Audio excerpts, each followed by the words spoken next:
तो दोस्तों, मैंने आज एक वीडियो देखा। मतलब एक टीम जो है वो ट्रॉफी लेके आती है, तो उनके गाँव का जो सेलिब्रेशन है ना, वो देखने लायक था।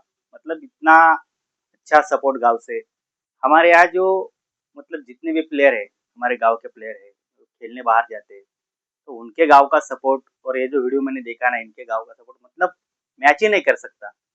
इतना अच्छा सपोर्ट अगर किसी भी टीम को हो ना, तो कितनी भी नई टीम हो, वो ट्रॉफी लाएगी ही लाएगी गाँव में।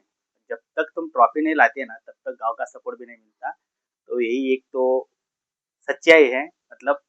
तो वीडियो आप ज़रूर देखना पूरा, और अगर आपको पसंद आए ना, तो लाइक करना। क्योंकि इतना अच्छा सपोर्ट मैंने पहली बार देखा भाई। सच में मतलब इतना अच्छा वीडियो लगा ना, इसलिए मैं ये वीडियो बना रहा हूँ, बाकी कुछ नहीं है। वीडियो अच्छा लगे तो लाइक करना और सब्सक्राइब भी करना, आगे ऐसी वीडियो लाता रहूँगा।